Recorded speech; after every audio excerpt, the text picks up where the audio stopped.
اور جب تک تم سے کبھی کسی نے پوچھ ہی لیا کاروبار کے مسجد، بازار کے مسجد، کاروبار کے نماز، عبادت عبدیت یا خواہش نفس کی پیروی، اگر کوئی شخص پوچھ لے تو رائے دینی ہے نا. کوئی پوچھ ہی لیتا ہے، کبھی ہو ہی سکتا ہے موقع آ جائے کوئی انٹرویو کرنے والا انٹرویو کرنے آ جائے. تو کیا خیال ہے جس وقت وہ انٹرویو کر رہا ہے تو وہ مرحلہ ہماری زندگی سے یا امتحان سے خالی ہے؟ وہ بھی تو امتحان ہو رہا ہے. وہی مرحلہ ہے جب آپ نے اپنی زندگی کا، اپنی تقدیر کا فیصلہ کروانا ہے اللہ سے. من کان للہ کان اللہ لہ.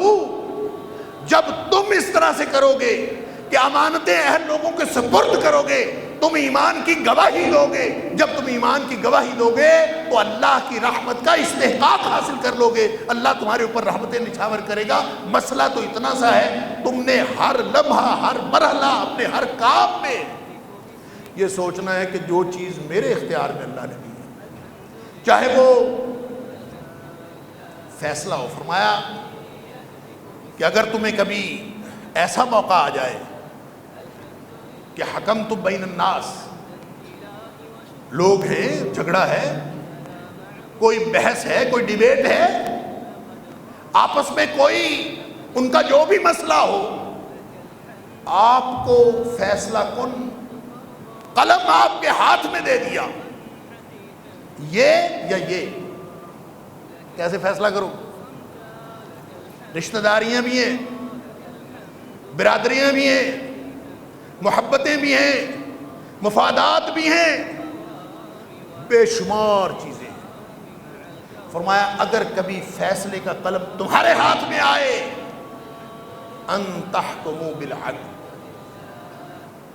وہیں تو پتہ چلنا ہے کہ تم عدل کا ساتھ دیتے ہو یا ظلم کا ساتھ دیتے ہو. وہاں اگر تم نے گڑبڑ کر دی تو پھر اللہ سے گلہ نہ کرنا، پھر اللہ سے کوئی بات، اپنی تقدیر کا گلہ نہ کرنا کہ ہمارے ساتھ کیا ہوا. اس لیے کہ اللہ نے ایک قانون بنایا ہے، قانون کے ساتھ نصیحت کی ہے، نصیحت کے ساتھ خیرخواہی کی ہے، خیرخواہی کے ساتھ ہمدردی کی ہے. تمہیں ایک سیدھا رستہ بتایا ہے، اگر پھر بھی نہیں مانتے تو پھر اللہ سے کیا گلا؟ پھر اپنی تقدیر کا رونا کیوں روتے ہو؟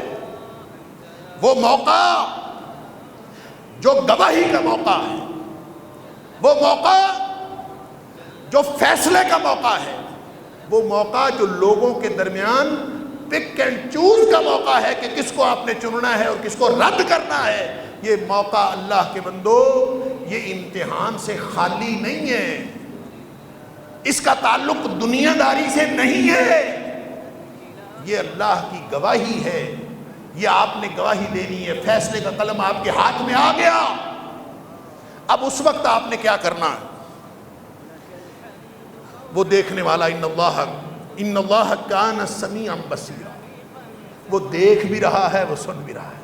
تمہارے سارے جلسے اللہ کو معلوم ہے، ہر شخص کی ہر بات اللہ دیکھ بھی رہا ہے، سن بھی رہا ہے. اب تم نے کیا کرنا ہے، کس مقصد کے لیے کرنا؟ انا للہ و انا الیہ راجعون. دعوے ہیں تو بے شمار ہیں، وعدے ہیں تو بے شمار ہیں.